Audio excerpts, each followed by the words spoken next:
始まるよー。さあ、行くぞ。おっすおっす、バチクソ TV 政治チャンネルへようこそ。ネットは面白おかしく使うもの。洗脳ツールにすんなという合言葉を今日も普及させていきましょうね。復活早くない？結局あの事件はどうなったの？嫌な事件だったね。腕がまだ一本見つかってないんだろ？そういう話だったっけ？ガキは日暮らしも知らんのか。私はリカちゃん推し。私は富武フラッシュ。100年層の視聴者が多いのでは？小ネタを挟もうとするとどうしても古くなるのが悩み。10代20代向けの小ネタがわからなくて悲しい。誰か若い子教えてください。ニコニコが衰退してから流行りがつかみづらいんよ。で、例の件はどうなったの？前回の動画のコメント欄に書いておきましたが、1ヶ月間の時間を設け当チャンネルの依頼事項について対応してもらうことで合意済みです。素晴らしい内容になると思いますのでみんなで期待して待ちましょう。ハードル上げてて草。だから落ち着いて作ってほしいからみんなこれ以上先方への催促はやめようね。楽しみにしています。では仕切り直し一発目の動画はこちら。政治に目覚めた人たちが感染している性二病とは、について解説していきましょう。何？性二病って？わかりやすく言えば中二病の政治版です。日本中、インターネット空間で爆発的に患者が増えているな。本日は性二病に感染している新キャラクターもご用意しています。それではどうぞ。財源がなければ国債すればいい。財務職員は全員。この国はディープステートに支配されている。SNS 規制反対。言論統制やめろ。ひえ、こちらが当チャンネルの新キャラクター、ニコちゃんです。ニコちゃんの名前の由来は中二病、性二病の、2から取ってます。キャラ造形については、イメージカラーは黒系統。中二病の象徴である眼帯と死んでる目がチャームポイントです。なんか中二病で眼帯している女の子が出てくるアニメあったような。ちょっと世代が違うのであんまり知らないんですよね。私の中での中二病キャラは悠々白書の比叡とハンターのキルアだし、眼帯キャラは一騎当選の予毛なんですよね。これまた年代がもろバレするな。なお、ニコちゃんの音声はアルゴちゃんと同じく、ボイスボックスメモを使用しておりますので、政治利用は問題ないことをお伝えしておきます。では本編やっていきましょう。では性二病とは何かを解説していきますね。発言いいか？何ですかエギルさん。ハゲと一緒にすんな。なんかめっちゃ狭いしなんで私の隣なんだよ。なんか怖いから。私だってそこの黄色いの引き受けてるんだから我慢してください。アルゴちゃんと黄色いの席替えしてもいいんですよ。やばいやつで固めないで。ひどい。まず性二病という言葉ですが、ほとんど普及していない用語です。ウェブ検索してもほとんど解説されていません。一応、チューペディアの一文でこう紹介されているな。政治中は短期間でいきなり政治中に変貌するというよりは週刊誌や YouTube、まとめサイトなどで偏った政治の話題に触れてから1年目あたりでじわじわと政治にばかり目が行くようになっていき、政治の話題を執拗に追いかけて2年目あたりで本格的に政治中になると考えられ、政治中は中二病の政治版、性二病にかかっていると解釈されている。また、政治中は小二病特有の幼稚さや高二病特有の楽的な歪んだ人格を持っている。皆さんはここに出てくる政治中という言葉をご存知でしょうか？ネット上で政治の話を持ち出し異常なまでの攻撃性を持ち、政治要素のないコミュニティでも政治の話をして場を荒らすことから、ほぼ全てのコミュニティから凄まじく嫌われている存在です。詳しくは引用元のチューペディアを参照してみてください。ボロクソ書かれていてなかなか読み応えがあります。この記載では政治中イコール性二病患者ではあるが、性二病患者が必ずしも政治中ではないと私たちは考えています。私たちは性二病はこれまで政治に興味を示してこなかった人が、政治に関心を持つことでかなりの割合で発症してしまう病気。中二病、高二病、大二病、社二病と同じく、人間が新しいステージに上がって慣れてきた時に、自己顕示欲や他者との差別化のために、ちょっと痛々しい黒歴史を作ってしまう。そんな時期のことを性二病だと定義しています。だから特段性二病患者をめっちゃバカにはしてないよ。むしろ学生のうちに経験しておくべき。さすがに30超えて発症したら少し恥ずかしいかなとは思いますけどね。ちなみにグリちゃんも元性二病患者です。グリちゃんは大学生の頃、性二病と第二病を併発してしまいました。なんで覚えてるんだよ。それまで漫画とゲームとパチスロに明け暮れていたグリちゃんは、テレビも新聞もろくに水くだらないネットの住人でしたが、投票権を持つ直前のちょうど大学2年ぐらいで政治に目覚めます。ほんと中高生でこのチャンネル見てる子とかはほんとすごいよ。あの頃のグリちゃんはとんでもなく意識高い系で、コンサル志望でわざわざ中小企業診断士の資格を得るべく、社会人に紛れて資格講座通っていましたからね。ただ意識が高いだけだった。財務会計に興味を持ったグリちゃん。政治にも目覚めたので日本の財政事情にも興味が出てしまいます。だいぶ先取りしていたというべきか。最初は公的データやマスコミ情報に触れることが多かったので、いわゆる緊縮財政よりの思想にはまります。そしてなんとも痛々しいことに、自分のホームページやら、SNS の走りであったミクシーに、薄っぺらい知識で日本の財政事情とか色々書いちゃってたんですよね。消し去りたい過去。そして初学者は極端から極端に走るものというべきか。色々本やネット情報に触れるにつれ、今度は積極財政派の根本にある MMT にはまってしまいました。あれは吸い寄せられる魔力がある。今ほど話題にもなっていませんでしたが、斬新そうに見えたその理論をソース一式で書き並べるグリちゃん。知識が浅いほど発信したくなるのは何なんだろう？こういう痛々しい時期を経て、社会人になって新聞を読み株とか為替にも手を出し始めて、まあ結局バランスでしかないな、というところに落ち着きました。時間かかったな。ちなみに政治と経済をちゃんと勉強するなら店に切ってマーケットに参加するのが一番体感できておすすめだ。情報を色眼鏡かけずに見るように訓練されるからな。余談も挟みましたが、ここで述べたいのは財政論の是非ではなく、初めて政治に触れた人はちょっと政治を聞きかじっただけで、なぜかすごく政治に詳しくなったように勘違いしてしまい、聞きかじった専門用語を駆使しあたかも政治に精通しているような振る舞いをしてしまうことです。性二病の特徴を AI が解説します。政治に関する専門用語を乱用する。世の中の仕組みや政治の構造を理解しているような態度をとる。自分が正しいと主張し、他者の意見を軽視する。政治家のような言動を真似る。政治に関する話題で会話を支配しようとする。ネットにはうじゃうじゃいる気がするな。私はクローズドなミクシーや個人ホームページだったのが救いか。現代の X や YouTube だったらどうなっていたことか。ガチの知り合いに読まれていた事実も結構きついですよ。もう今夜は枕に顔をうずめて寝るしかない。ではもう少し具体的に性二病の典型的な症状を見てみましょう。オールドメディアの情報は全部嘘。この YouTube チャンネルだけが真実を語っている。この真実に国民はなぜ気づかない？このように一部の不確かな情報を、真実、と信じてしまい、自分だけが真実にたどり着いているという謎の自信を持ちがちです。大抵そんなことは政治に興味を持ってるならとっくに知ってることや、明らかに嘘の情報なので普通の人は相手にもしてないことが多いな。次。日本はもう終わり、〇〇党が政権を取らない限り破滅する。自分が信奉する政党政策以外は全てゴミですぐに日本を終了させたがる。かなり極端な主義主張を口走るのもよくある症状です。推しの政党はあってもいいけど過激化は良くないぞ。次。世界を操っているのは DS、あの政党も裏で全部操られている。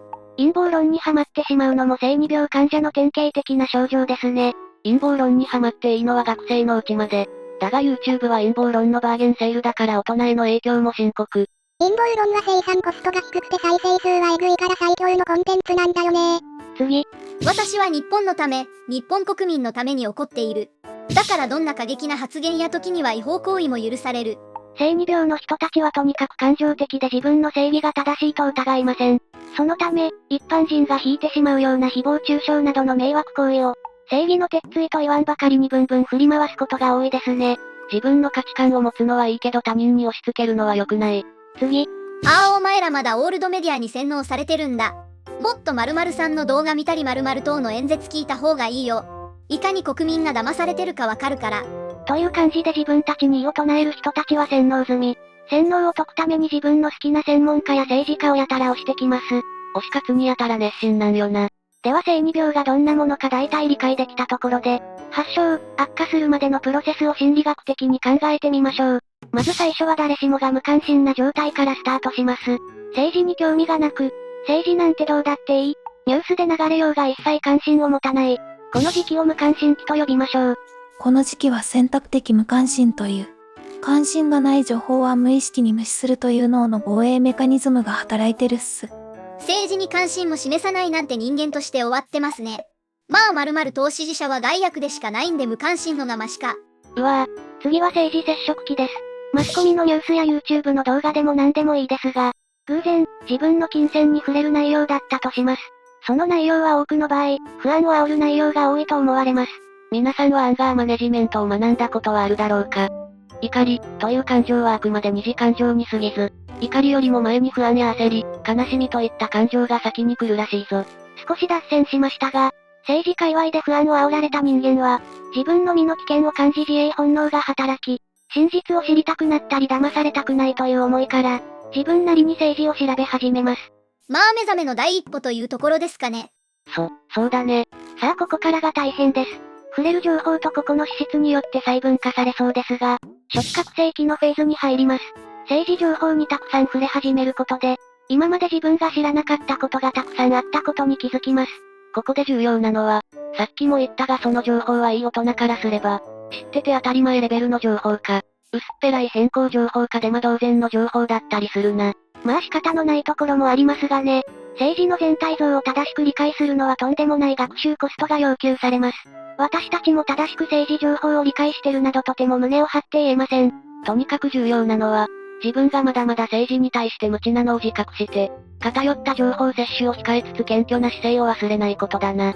しかし性二病患者はそうもいきません。ちょっと政治情報に触れただけで、真実に気づけた自分は賢い、自分はちゃんと目覚めた。そういった自己肯定感や万能感が感情を支配してしまいます。何事もハマりかけてる時期が一番楽しいんだよな。見聞きすることの多くが新鮮で、その発見を人と共有したくて色々発信しちゃったりするわけだ。しかしこの時期も例の人間の極めて危ない本能が牙を剥きます。そうです、確証バイアスです。人間さんは見たいものしか見ないし見たくないものは見ないんすよね。まあ正直この時期にバランスよく情報を取捨選択するのはくっそ難しいと思う。まだ物事の判断基準が途上段階ですからね。しかも現代ではアルゴちゃんがくっそ偏った情報ばかりおすすめするし、変更ちゃんみたいのがめちゃくちゃ繁殖しちゃっていますので、バランスよく政治情報を摂取することはよっぽどリテラシー高くないと無理です。まあ煽りコンテンツが一番儲かるからしゃあないっす。お金が儲からないならわさわさこんな増えないもんね。と、背筋主義のアルゴリズムさんと変更チャンネルさんに、汚染情報をひたすら浴びせられて性二病患者の病状は進行します。性二病が進行してしまうと、極端な政治思想に傾倒してしまい、思考回路が極端に単純化されます。特定のコミュニティに住み着き、同じ思想を持つ人たちとボットのような極めて短絡的なコミュニケーションを繰り返してしまい、エコーチェンバーの罠にまんまとかかってしまうわけです。ああ、私たちは日本を良くするために必死に頑張ってるんだけど、何もせず、私たちをバカにして冷笑する奴がいるからこの国は良くならないんだ。と、政治に対して冷静な人たちにすら政治に熱心ではない層として攻撃し始めます。もう自分と意見が同じ人以外はすべからく敵になっちゃうんだよな。SNS 時代の狭いコミュニティでの同調圧力もすごいですからね。みんなが同じような意見しか言わないからその思想に洗脳されちゃうっす。エコチェンさんは本当に怖い。こんな感じで性二病はどんどん悪化していきまして、最終的に政治中に進化します。恐ろしい。もちろん全員が政治中になるわけではありません。主に政治中以外に3つのルートが用意されています。性二病患者は次のいずれかの道に進むことになります。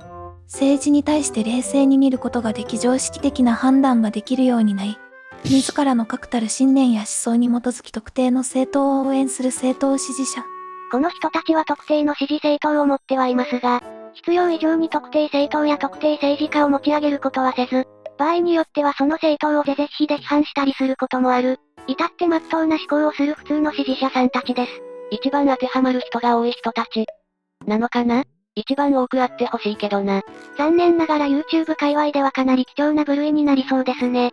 当チャンネルのコメ欄は非常に平和なのでうちの視聴者さんは多分多くがここに分類されそうですが、変更ちゃんの視聴者層は非常に過激な発言ばかりしか見ないので極めてレアだと思われます。まあ不安と怒りを煽るからちょっとコメ欄は荒れちゃうよね。何をおっしゃいますか。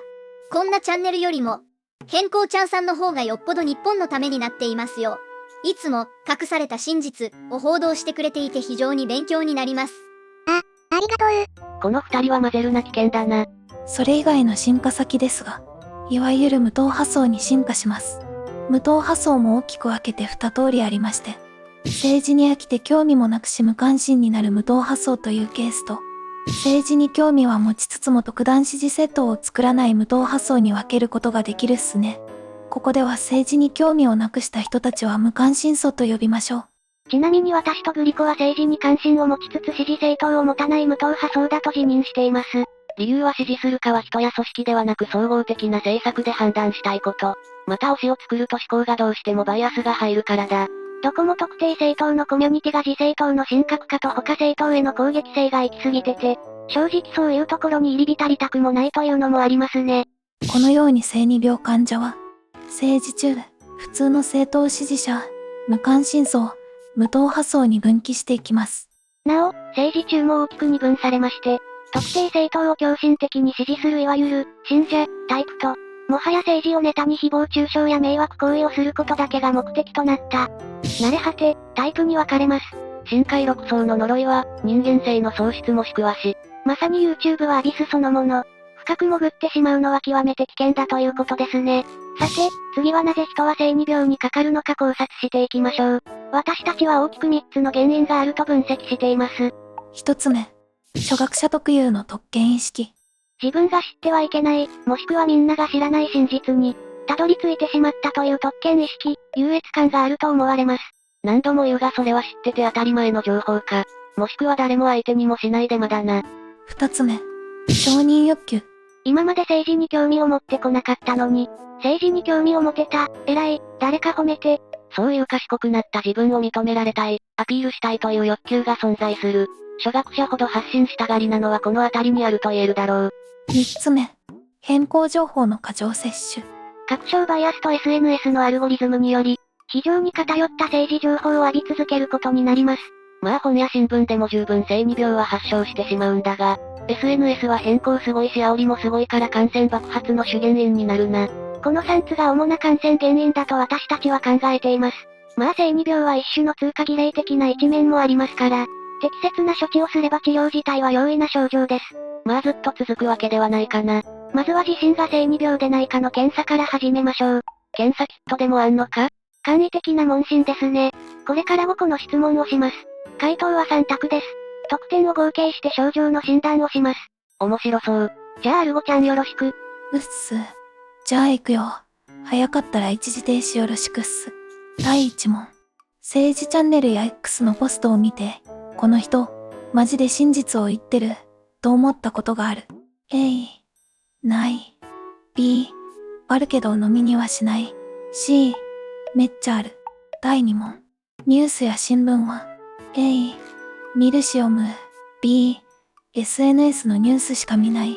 C、オールドメディアは全部嘘。第3問。もう日本終了だよ、と思ったことがある。A、ない。B、ちょっとだけある。C、SNS で書き込んだことがある。第4問。〇〇党が政権を取れば大抵の物事は解決する。A、なわけない。B、そう思うけど現実問題厳しい。C、あとは国民が目覚めるだけ。第5問。陰謀論を信じたことがある。A、ねえよ。エンタメとしては好き。B、一部の説は結構信じてる。C、いや陰謀論じゃねえし、真実。じゃ合計得点を出してみるっす。私は0点です。私は1点。私は2点かな。意外と低いじゃん。ビジネスでやってるだけだからね。ニコちゃんは15点ですが、さすがだ。では診断結果っすね。0点から2点の人。ノーマル市民っす。情報リテラシーがしっかりしてて落ち着いて政治を見てるっすね。私たちはここだな。まあもうだいぶ昔に通った道だからな。3から6点の人。軽度の性2病っす。ちょっと感情的になりがちっすけどまだまだ全然大丈夫。7から10点の人。中度の性2病っす。思い込みが強くなってて危険っす。一度冷静になった方がいいね。11点以上の人。重度の性2病っす。覚醒ハイパー状態でマジで危ないっす。すぐに治療を受けないと政治中への進化待ったなしです。はあ、こんなんむしろ点数低い方が危ないのでは。皆さんもっと意識高く持たないと日本の未来はどんどんダメになりますよ。こんなんだから国民の意識が低いって言われちゃうんですよ。意識が高いとは一体。あなたは何点でしたか？ぜひ点数をコメントに書いていってね。露骨なコメント誘導で草。本日は性2病について取り上げました。まあ価値観の問題かもしれませんが、私たちは政治に対しては冷静であるべきと思っています。真に政治に熱心な方からすれば冷めてると思われても仕方ありません。そしてこの動画は全てを理解して熱心に政治に取り組む人を揶揄することではありません。怪しい YouTube 動画やうさんくさいインフルエンサーに不安や怒りを煽られて、不必要に心身を乱されて変に政治と向き合ってしまっている人たちに向けたものですからね。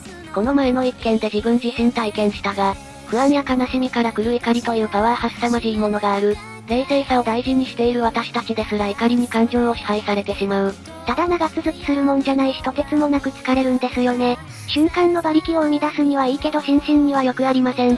日常的に変更政治チャンネルで不安や怒りを煽られるのは、相当ストレスになると思うんだよな。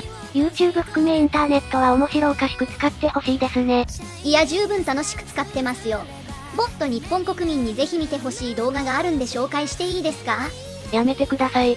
さて次回ですが、本日に引き続き性2病の治療について考えてみましょう。今の YouTube 民に一番必要なことなのかもしれない。お楽しみに。それではご視聴いただきありがとうございました。